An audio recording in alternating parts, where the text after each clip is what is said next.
can justice ever be achieved in the shadowy world of covert warfare? Today, we're diving deep into a story that really puts that question to the test. Okay. It all starts back in 2007 with the Karbala raid, an incredibly bold attack on a U.S. Iraqi military base. Right. We're going to unpack the details of the raid. Yeah. Learn about the mastermind behind it, a Hezbollah commander named Mussa Daqduq. Okay. And explore the long shadow this event casts even today.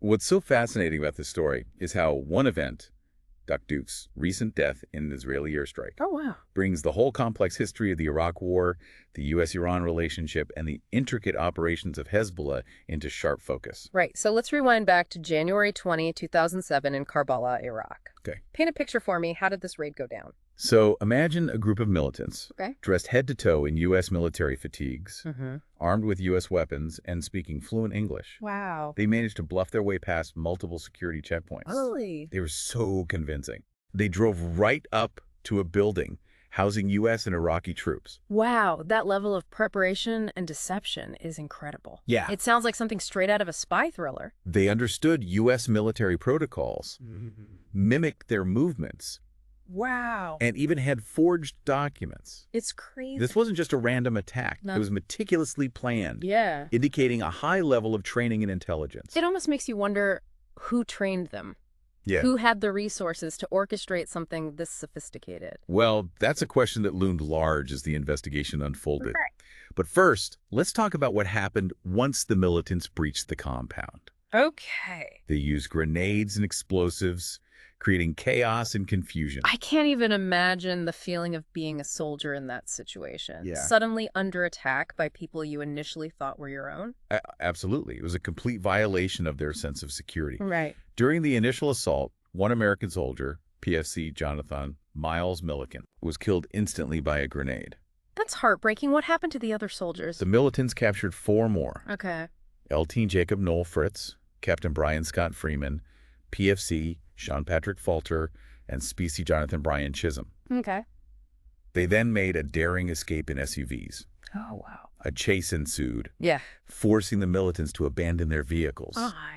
Tragically, during the escape, all 4 captured soldiers were shot and killed.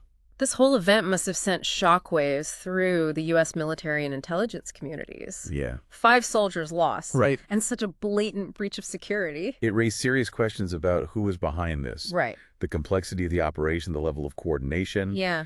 It all pointed to something more than just a local insurgent group. You mentioned earlier that there were suspicions about outside involvement. Yes. Was it immediately clear who was responsible? Initially, there were strong suspicions that Iran, Okay. specifically its elite Quds force, Okay. might be involved. Yeah. They were known for their covert operations and support for various Shia militias opposed to the U.S. presence in Iraq. So the Quds Force, for those of us who might not be familiar, Right. could you give us a little more background on them? Sure, the Quds Force is a branch of Iran's Islamic Revolutionary Guard Corps. Okay. They're responsible for extraterritorial operations. Mm-hmm. Think special forces with a focus on intelligence gathering, unconventional warfare, Right. and supporting groups aligned with Iran's interests. So basically, they're the ones pulling the strings behind the scenes in a lot of these conflicts. Exactly. And their involvement in Iraq at that time wasn't a secret. Right.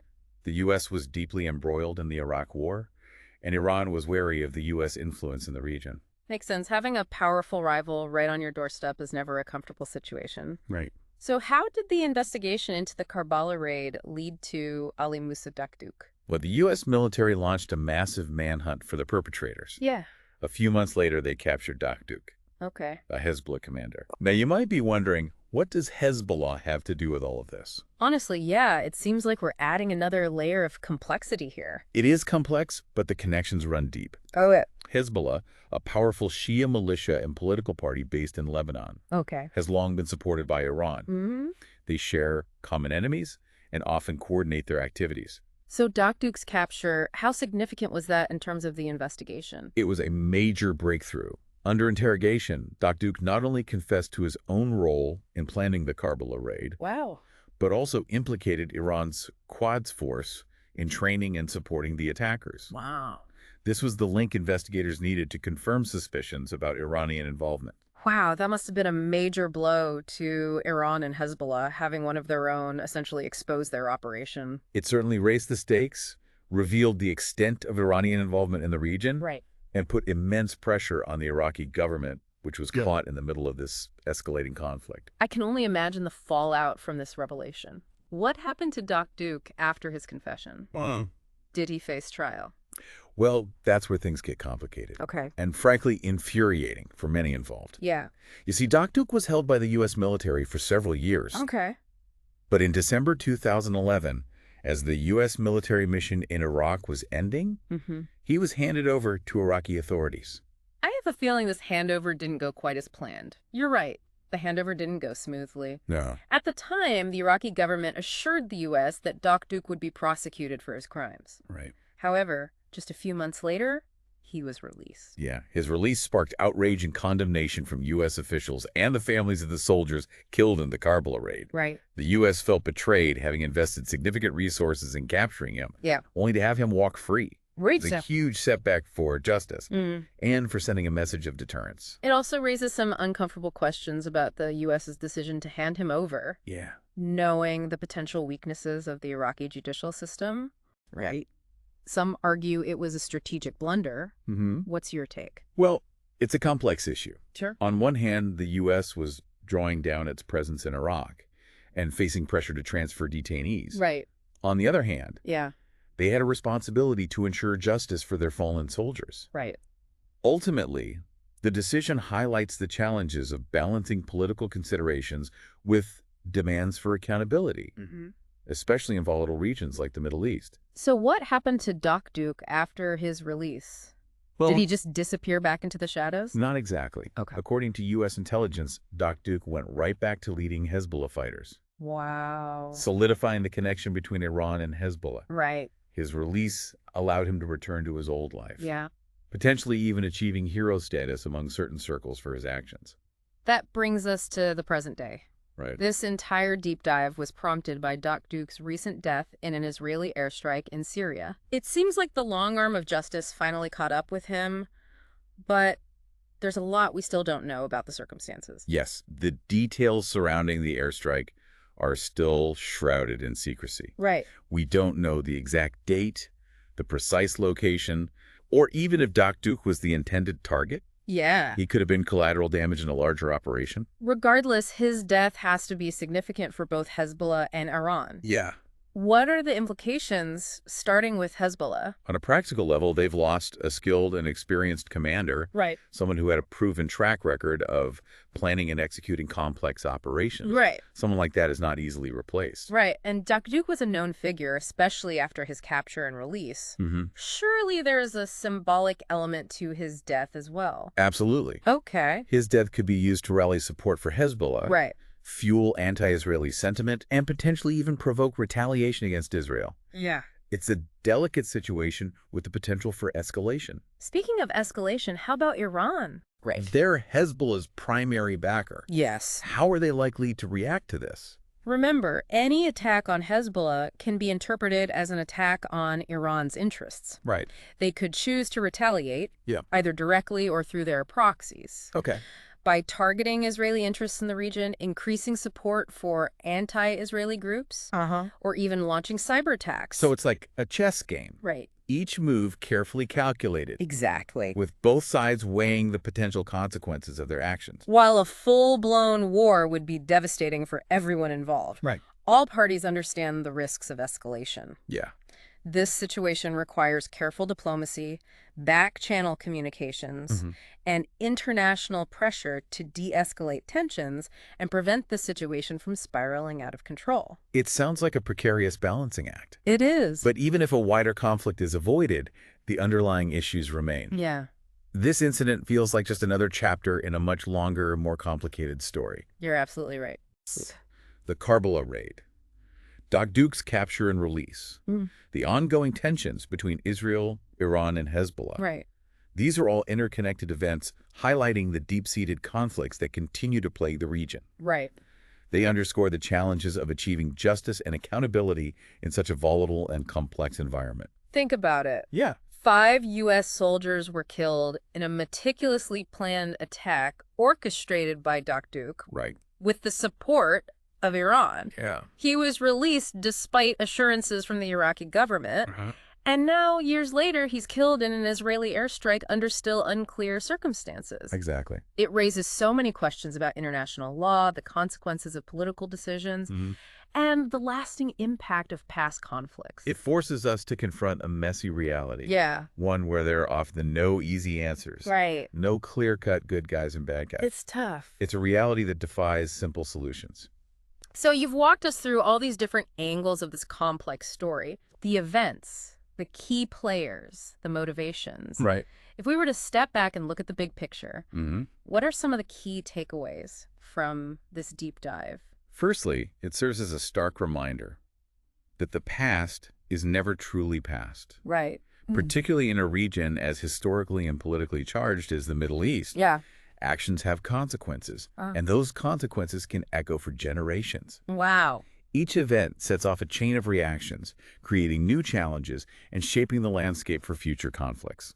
It highlights how interconnected everything is and how one event can trigger a whole series of unforeseen consequences. Secondly, Daqduq's death underscores the ongoing and deep-seated tensions between Israel, Iran, and Hezbollah. Right. They are powerful actors with conflicting interests, and their actions have the potential to destabilize the entire region. Right.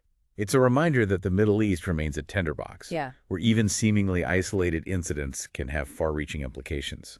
You mentioned earlier that Iran was wary of U.S. influence in the region. Yes. Do you think this dynamic is still at play today? Yes. Even with the U.S. having drawn down its military presence? Absolutely. Iran still views the U.S. and Israel as threats to its regional ambitions and security. All right. The competition for influence and resources continues. Yeah. And this incident could fuel further proxy conflicts and undermine efforts to achieve stability in the region. That makes sense. Yeah. And lastly, you mentioned the challenge of achieving justice and accountability. Right. Is that something you see as a recurring theme in these types of conflicts? It's a crucial point, Yeah. and one that often gets overlooked in the midst of geopolitical maneuvering and strategic calculations. Right. Who ultimately bears responsibility for the deaths of those 5 U.S. soldiers. Right. Was Daqduq's release a miscarriage of justice? Yeah. Was the Israeli airstrike justified? It's hard to say. These are difficult questions without easy answers. And they force us to confront the limitations of international law. Right. And the often blurry lines between right and wrong in these complex situations. It's a sobering reminder that there are real people on all sides of these conflicts whose lives are directly affected by the decisions made by those in power. Precisely. Behind the headlines and the strategic analyses, there are human stories. Yeah. The families of the fallen soldiers, the civilians caught in the crossfire. Right. The countless individuals whose lives are shaped by forces beyond their control. Yeah. Their stories matter. It's easy to get caught up in the abstract discussions of strategy and policy. Right. We must never lose sight of the human cost of these conflicts. That's right. Yeah. As we move forward. It's crucial to engage with these issues thoughtfully. Right. And avoid simplistic narratives or easy answers. Right. We need to recognize the complexities, the competing interests, and the human stories at the heart of it all. You've given us a lot to think about, a lot to process. Before we wrap up, I want to leave our listeners with one final thought. Okay. We've been focusing on the past, Right. on the events leading up to Daqduq's death. Yeah. But what about the future? Right. What are the potential long-term consequences of this event? That's an excellent question. Yeah. And one that deserves careful consideration. Right. We need to be mindful of the potential for unintended consequences. Daqduq's death could start a cycle of violence and retaliation, Right. further destabilizing the region and jeopardizing any hope for peaceful resolution. We've talked about potential retaliation from Hezbollah or Iran. Right. But are there other potential consequences we should be considering?